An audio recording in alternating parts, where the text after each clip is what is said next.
Soundbite Magazine. Today I'll be interviewing Plastic Pinks, South Florida's beloved innovators. I have June Summer. Hello. If you'd like to introduce yourself. Dan Giordano, Papa Ski Bag. I'm Rod. I'm Trevor. I'm Finn. And how did you guys start as a band together? How did you form in South Florida? Well, volcano erupted and then nothing. Well, in all honesty, it came from like a frustration of having us be wanting to do this band, not necessarily garage rock or rock and roll. We were just basically like floating around, and we had another project like kind of like died down because our drummer had died and all, and then our lead guitarist got deported. So out of that frustration of having one project like seriously dematerialize in our hands, and he just picked up the guitar, started doing rhythms, and after that we got together with It was just out of necessity. yeah, So to basically, speak. and like tapped into like our roots in rock and roll and all that, and from there it just kind of like sprung up, and we were with our other members as well that like we just wanted to tour and do all the things that got us to where we're at the moment, you know.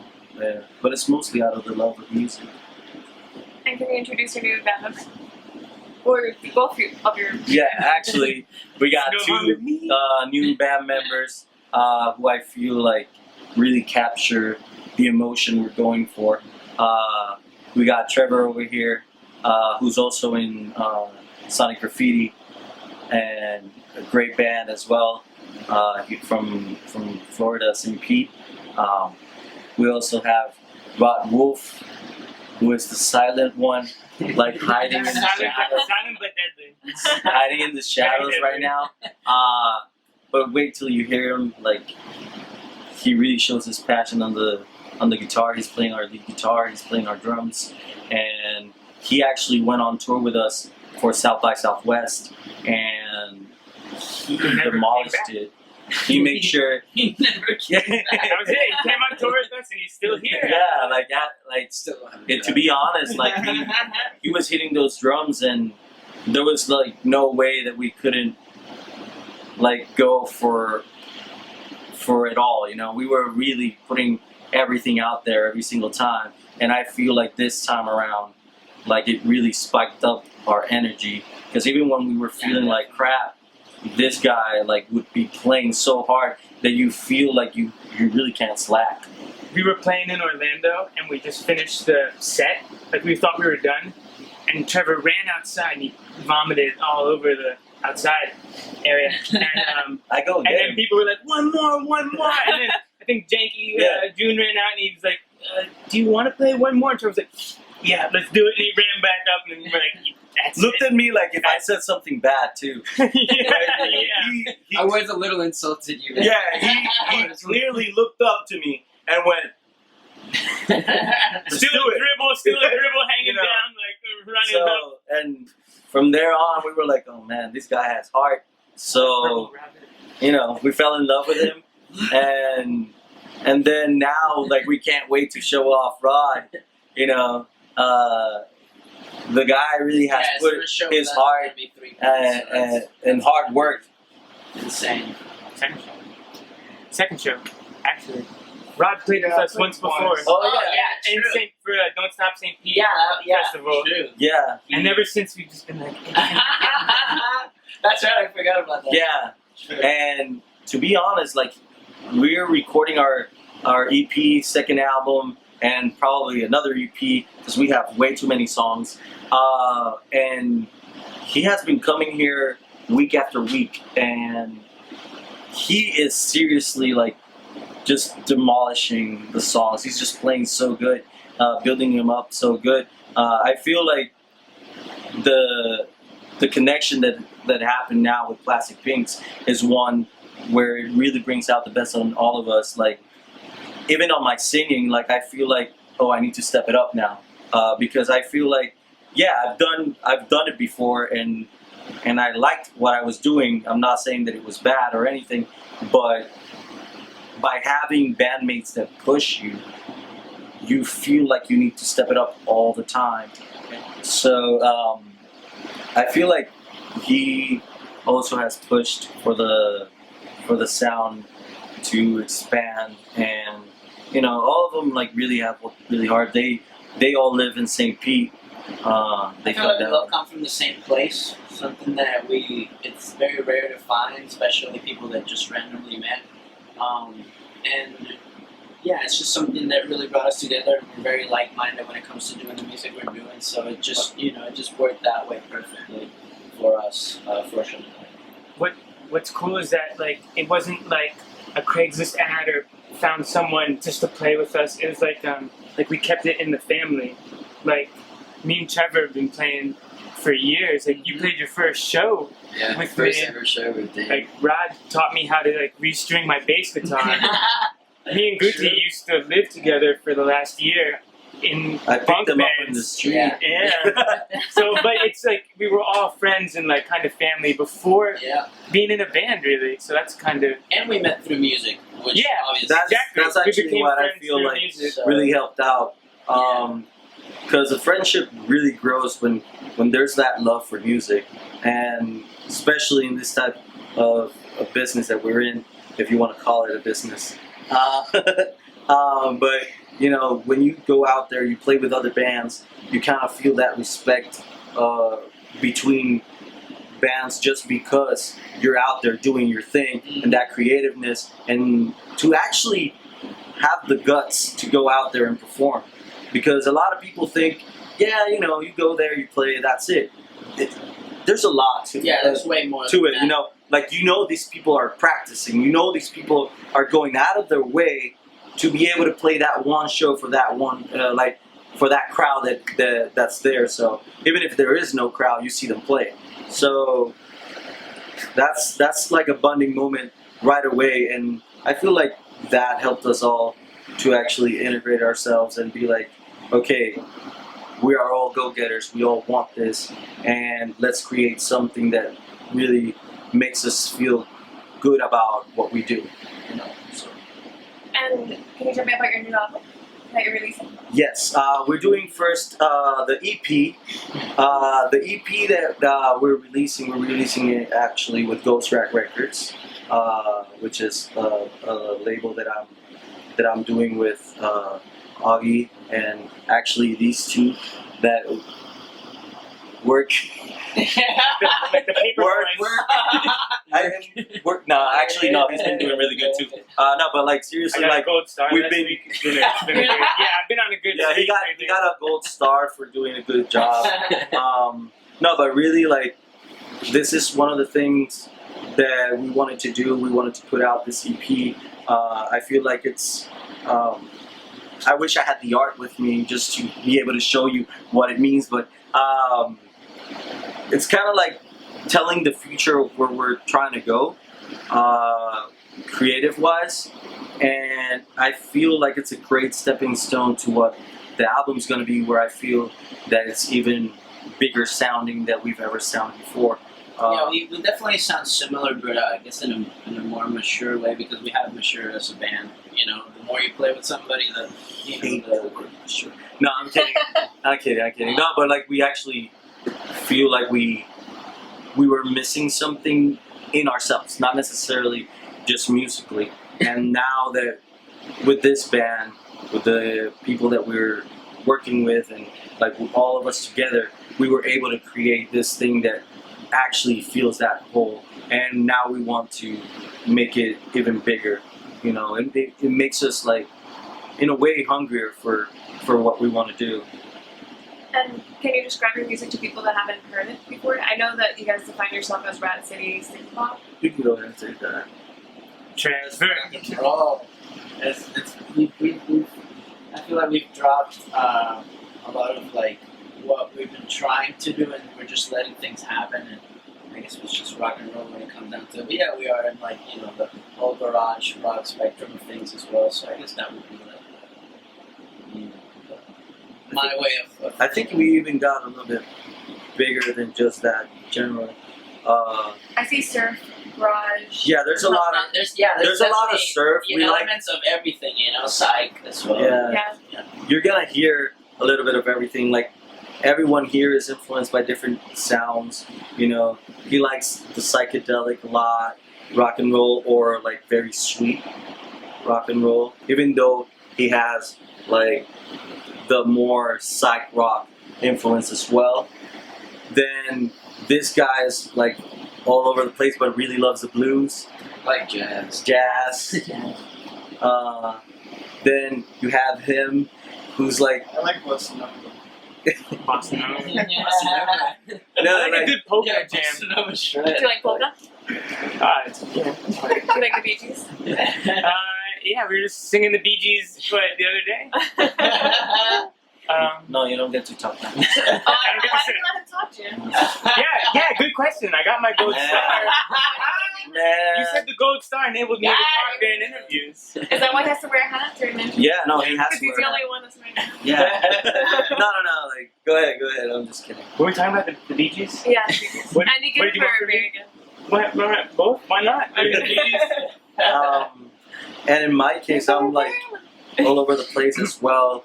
I think we're very influenced by the same things. I do like a little bit more of like the Stooges and stuff Oh, like yeah. that. And I feel like that's where I get my influence and like how we perform and all that. I feel like he had Iggy Pop had like that intensity that demanded attention. And it's not that I want the attention just for myself. I want the attention for my band. So when I demand attention, I'm not asking you to look at me or hear me.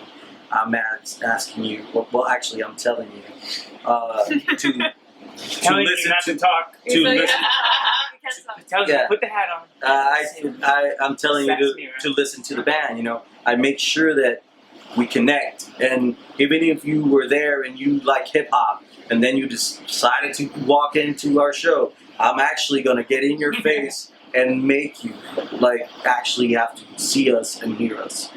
So I feel like we all do that in our own way. I get to do it a little bit more in your face because I'm not playing an instrument, but like this guy plays the drums where you actually feel air coming out of the drums and hitting you as he's playing. Yeah, the first time we ever practiced with him was the first time that my ears hurt from someone drumming, and I was just like, what is this feeling? It was the greatest fucking Yeah, no, that's great. So yeah, I feel like influence-wise, we all have our own little thing, but at the end, we all kind of like create a sound that is ours.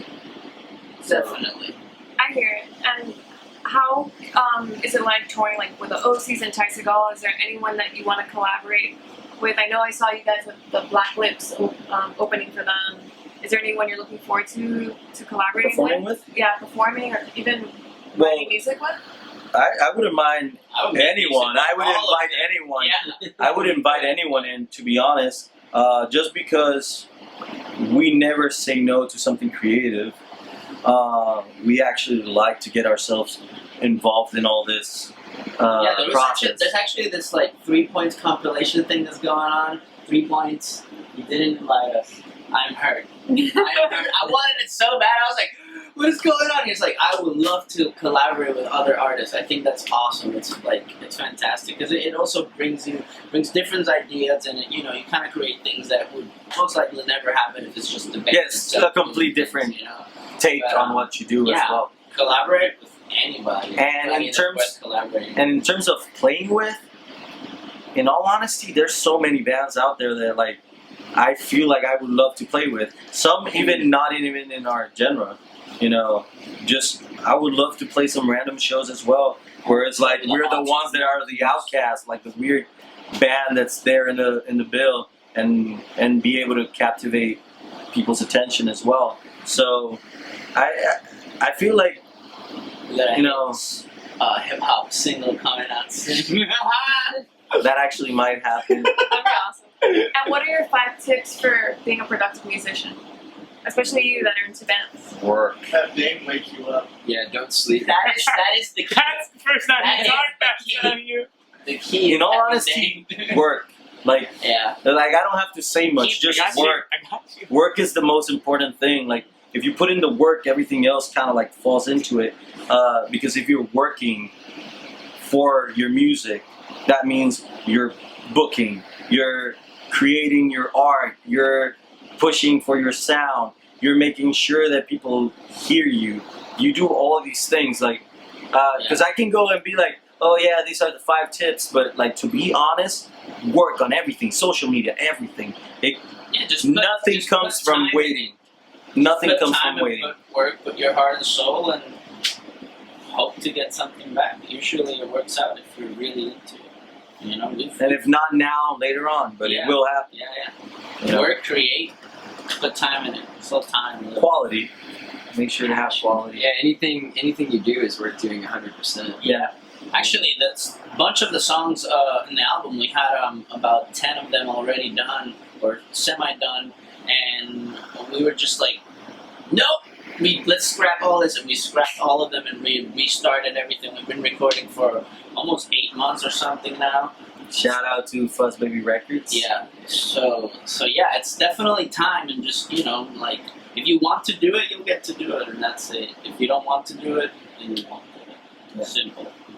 And what did you guys wish you knew when you first started as a band that you learned now? This.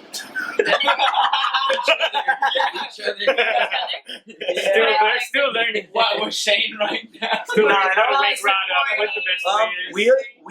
We had the drive to work. We've never missed that. We've always had it. It's actually sometimes it brought problems between other band members just because of the work ethic. It's treating music and like It's being in a band necessary. as like going to school or having a job. Because Yeah. Yeah, essentially exactly. it could potentially be a job or something like Exactly. that. Putting that That's time what and you- effort into it. And I figure why spend my time and effort into like a 9-to-5 job when I could turn that energy towards something else that I actually like doing and put the energy into that. That's something that a lot of people like. It's like a super like huge misconception is that when people ask you like, oh, like you want to make money, it's like, of course I want to make money. I want to be able to just play music for the rest of my life. I want to be able to not have to worry about going, to work or missing a shift. I just want to make music and that's it. So of course I want to live off of my music. I don't need to be a millionaire, which I hope I could be one day. Yeah, awesome. But I don't have to. To me, success is being able to live off of your music, and have a healthy life or whatever you decide to have. But yeah, that's like, like a big misconception is that people think that you wanting Some money, healthy guy in the band. you wanting money out of music is like, like not cool or blah blah blah. I think it's all bullshit. Yeah. At the end of the day, you want to be able to be heard, and you want to be able to get something back, just to be able to put it back into It that just music. enables you to create your art essentially. Exactly. Exactly. The more time you have for your art, the better art you can make. So if you just focus on your art, And I'm pretty you sure live off of it, yeah. Everybody's actually in that mindset, but they don't Mhm. want to say it because it's the uncool thing to say. Exactly, yeah. But it's just a reality, So it doesn't have to be a big deal that you want to live off your music, which is not. And speaking of paid gigs, I know that you guys worked really hard to get reimbursed for your music and to be reimbursed for your shows. How did you do that? What advice can you give to musicians, like especially in South Florida, that are looking for paid Value gigs? yourself the right way. Yeah. Something that bands. We have actually come across millions of bands Mhm. that are great. They're there. They're putting in the work, and then they ask for $50. Yeah, they let For other after people a show. value them instead of valuing them. To be honest, you gotta make these people understand, whether it be a promoter, venue, whatever it is, make them understand that you do practice, which probably you have to pay for, or if you have a place where you practice, you still take I time have to pay for it. to practice. So at the end, like you're putting all this time in, and time is money. So Sweat, you got to be able to get at least something. I'm not saying you just started the band and you go like, oh, give me $1,000. Obviously you got to be honest with yourself as well. But it's very important that you do go out there and make them understand, or at least try to get them to understand your point of view and where you're at. feel like the business side is a very like status game, you know. And if you hold yourself in a certain status, people are going to see you a certain way. They're going to pay you a certain amount. You know, if people kind of like just hold themselves, you know, down here, then you know they're going to say like, oh, why would I pay you $500 if this guy paid you $50? Makes no Exactly. sense. You know, so when you keep that and when it becomes a thing for you, then you kind of just stay stuck there. Yeah, and You know, venues so you don't gotta want to value spend more yourself. money. Yeah, venues don't care. They really Like- don't. Well, some do. I'm not gonna say all of them, but most But of them they really at don't. the end of the day, it's up to you. Yeah. If you don't put it out there, no one's gonna do it. Yeah. And yeah, maybe you don't play as many shows as you want, but that could also be a good thing because it gives you time to create. And so, It's funny when you start, you play the most shows, and then when you start getting big, I love you play playing way shows. less shows. But that's why you go tour, because nobody knows you out there yet. You know, so you go out there, and it's like the first time you ever played here in Miami. and even if they It's just do like know that. you, it's another show, another place. Yeah, of course, exactly. So it always feels new. Mhm.